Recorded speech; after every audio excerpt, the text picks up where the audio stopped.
పరిశుద్ధాత్మ ఈ కీర్తనలో కొన్ని హెచ్చరికలు మాకు ఇచ్చున్నారు. చూడాలి వాక్యాలు కలవచ్చున్నాం. ఆత్మస్థంభంతో చెప్పిన మాట చూడగలవని వినేటివి నీ ప్రేమ గల బిడ్డలకు ప్రభావం వినగల చెవులు గ్రహించగల మనసును దయచి నిలబడి నీ సేవకుడి స్వరాలు మరుగుపరిచి పరలోక స్వరాలు బయలుపరచు. యేసు సర్వాధికారి నామమును ప్రార్థించి చూపిస్తున్నాం తండ్రి. దేవుడు లోకా సువార్త 5వ అధ్యాయం 7వ వచనం ఒకసారి చూద్దాం.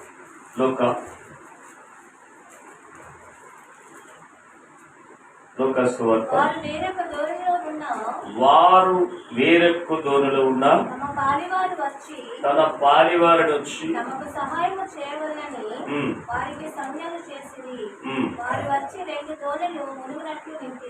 చాలు. ఈ లోక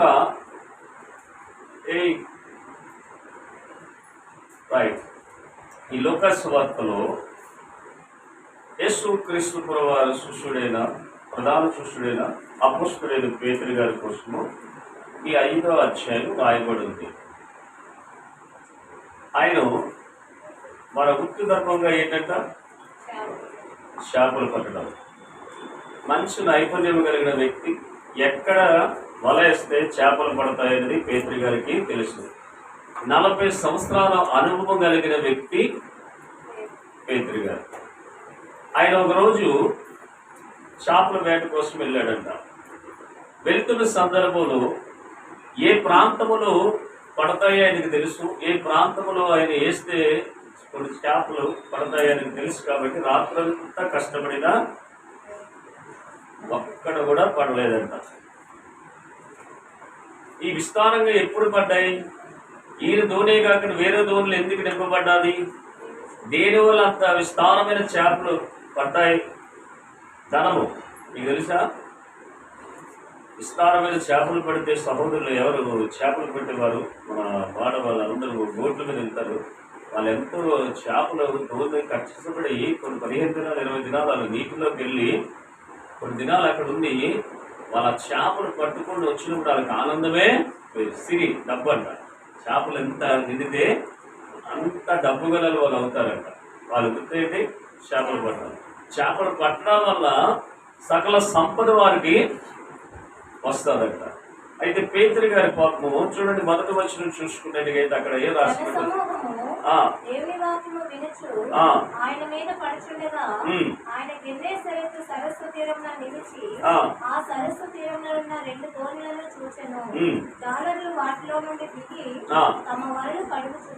ఏం చూసాడు చెప్పండి? గలిలయ సముద్రం తీరాన బహు జనసము ఆయన్ని వెంబడిస్తున్నారట. యేసు ప్రభు కాలంలో ఆయన సువార్త చేస్తున్న సమయంలో అనేకమైన అద్భుతాలు కూడా దేవుడు చేస్తుండేవాడు. ఏం చేస్తున్నాడు చెప్పండి? యేసు ప్రభు ఏం చేస్తుంది చెప్పండి? పరలోకమున్న తండ్రి చిత్తాన్ని భూమి మీద నెరవేర్చుటకు 3.5 సంవత్సరాల రక్షణ సువార్త ఈ భూమి మీద ప్రకటించుటకు ప్రవక్త అయిన యెషయా చెప్పిన ప్రవచనాన్ని భూమి మీద నెరవేర్చుటకు సువార్త భారము ఈ 3.5 సంవత్సరాలు చేయుటకు దేవుడు ఏం చేశాడంట? భూమండలం మీదకి వచ్చి ఇంకా ఆయన మరణించక మునుపు సల్లారు పేరు పైన చీకట్లో ఉన్న పాపములున్న సాతాన బంధకులున్న వారు అందరినీ విడిపించడానికి ఏం చేశాడు చెప్పండి? ఆయనకు ముందుగా మార్గం సరళం చేయడానికి వచ్చిన భక్తుడైన యోహాను మరణం అనంతరము ఈ సువార్త భారం ఎవరు చేశారట? ఆయన చేయడానికి ప్రకటించడానికి దేవుడు కోరుకున్నాడంటే యేసు ప్రభువు. ఆయన ప్రకటిస్తున్న సమయంలో జనసము ఆయన వెనకాతలో చాలా ఎక్కువగా వచ్చినప్పుడు గలిలయ సముద్ర ప్రాంతానికి వచ్చినప్పుడు ఇద్దరు బోటులు బయటకు ఒడ్డుకు తీసి ఆ యొక్క వలలో చేపలు ఏమైనా పడ్డాయేమో చెప్పి వల దులుపుతూ ఖాళీగా కనబడ్డాయంట. 2 దోణులు కనిపించాయి. 2 దోణులు కనిపించుతున్నప్పుడు యేసు ప్రభు వారు ఆ సందర్శించిన ఆ ప్రాంతంలో అక్కడ పేతురు గారు ఉన్నారు. ఎవరున్నారు చెప్పండి? పేతురు గారు ఉన్నారు. సరే, అక్కడ ఏం జరిగింది చదవమ్మా? ఆయన ఆ దోణిలో సీమోనుదైన ఒక దోణి ఎక్కాడు. అయితే బాగుంది. ఇక్కడే సీమోను లోతుకు తీసుకున్నాడు. ఏముంది అక్కడ? సీమోను. పేతురు గారి పేరు ఏంటంట? పేతురు తర్వాత వచ్చింది. ముందు ఏం పేరంట? సీమోను. పాపం ఇది రాత్రంతా కష్టపడ్డాడంటే కానీ ఎక్కడ ఏమి ఆయనకి దొరకలేదంటే ఒడ్డుకు వచ్చి ఏం చేస్తున్నా చెప్పండి? వల కడుక్కుంటూ దోణి కడుక్కుంటూ యేసు ప్రభు వచ్చాడంట. వచ్చేవాడంట. ఆయన ఏం చేశాడంట, ఈ ఒడ్డు నుంచి ఏం చేస్తాడు, కొంత లోతుకు తొయ్యమని ఆయన అడిగాడంట. ఇప్పుడు మనం ఏం చేస్తాం చెప్పండి? రాత్రంతా ఈయనకి ఏం చెప్పట్లేదు, సముద్రం మీదే ఉన్నాడు, వల వేశాడు. ఒకసారి కదా, 2 సార్లు కదా, అనేక ప్రయత్నాలు చేశాడు. రాత్రంతా ప్రయాసపడిన ఒక్క చేప కూడా ఆయనకి పడలేదు. ఒడ్డుకు వచ్చాడు, దోణి కడుక్కుంటున్నాడు. ఇంటికి వెళ్ళిపోదాం, విశ్రాంతి తీసుకుందాం అని అనుకున్న సమయంలో యేసుక్రీస్తు ప్రభువారు వచ్చి, సీమోను నీ దోణి ఒడ్డు నుంచి ఒడ్డుకు లోతులోకి నడిపించమని అన్నాడు. అన్నప్పుడు పేతురు గారు ఏమనాలి చెప్పండి? పేతురు ఏమనాలి చెప్పండి? అయ్యా, రాత్రి అంతా కష్టపడ్డాను, నువ్వే తెలుగొచ్చి నన్ను మళ్ళీ లోపలికి, రాత్రి అంతా లోపల నుండి బయటకు వచ్చాను కదా, మళ్ళీ నువ్వే నన్ను లోపలికి వెళ్ళమంటావు అని అనాలి కదా. యేసు ప్రభు ముఖం ఎప్పుడు ఆయన చూడలేదు, కానీ యేసు ప్రభు మాత్రం ఆయన ఎవరో తెలుసు. ఒకవేళ ఇంకొక దోణి ఉన్నది కదా, ఆ దోణినే అడగొచ్చు కదా.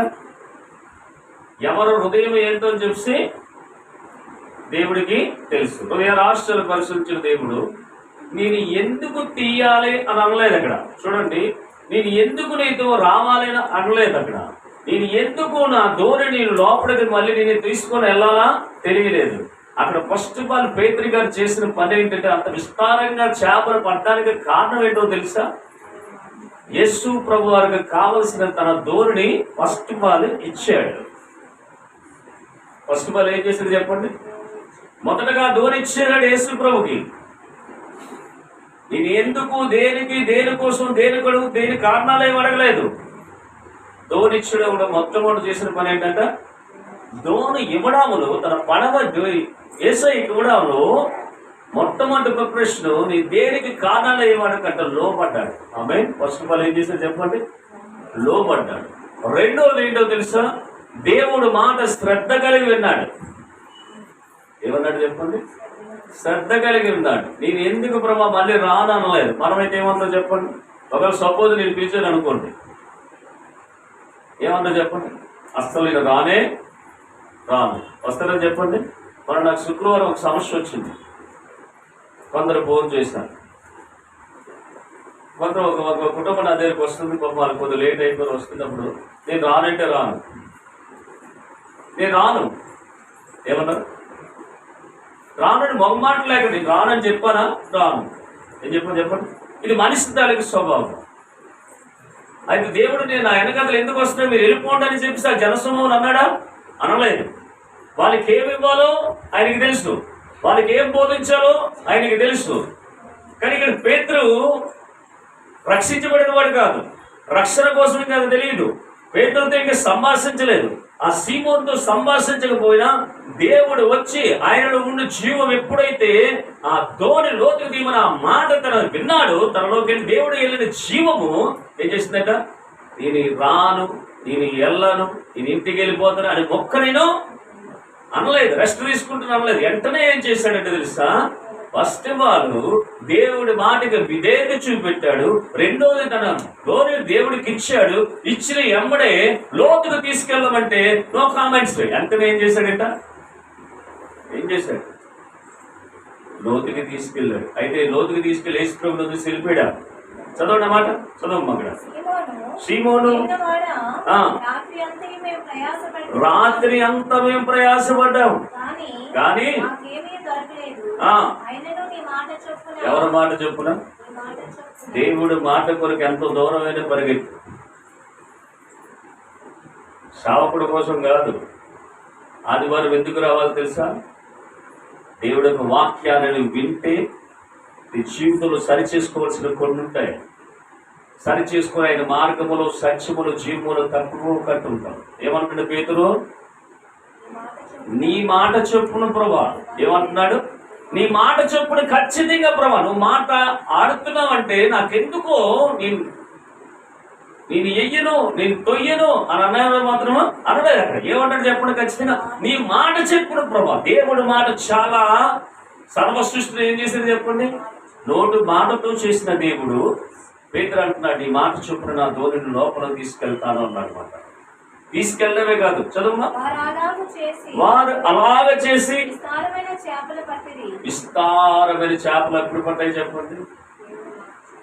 దేవుడు మాట విన్నప్పుడు, దేవుడికి లోబడినప్పుడు, దేవుడికి విధేయత చూపెట్టినప్పుడు, దేవుడి మాట ప్రకారంగా ముందుకి సాగిపోతున్నప్పుడు, నువ్వు కూర్చునే స్థితిలో నుంచి నువ్వు దేవుడు ఏం చేస్తాడంట? లేపే స్థితిలోకి దేవుడిని తీసుకొస్తాడు. ఆమేన్. చాలా మందికి ఆశీర్వాదాలు ఎందుకు రాలేదు అంటే ఏం చేశాడు? పేతురుకున్న ధోరణి ఏం చేశాడు? దేవుడికి ఇచ్చేసాడు. ఏం చేశాడు చెప్పండి? సమస్తమును ఏం చేశాడు? నేను ఎందుకు ఇవ్వాలి ప్రభు అన్నాడా? ఇది నాకంటే నీకు ఉపయోగపడుతుంది. ఎందుకు చూసాడు? ఇవ్వగానే ఎంతమందికి ఉపయోగపడాలి? ఆ లోతులోకి వెళ్ళినప్పుడు దేవుడు ఆ ధోరణిలో కూర్చొని అనేక మందికి జీవవాక్యాన్ని అక్కడ ఏం చేశాడు? ప్రకటించాడు. అలాగే ఇచ్చినది పేతురికి దేవుడు ఇవ్వడం మానేశాడా చెప్పండి? ఇవ్వడం మానేశాడా? దేవుడు పేతురికి దోణిస్తే ఆ దోణి నిండా విస్తారమైన చేపలు దేవుడు ఇచ్చాడంట. ఆమేన్. ఏమైంది?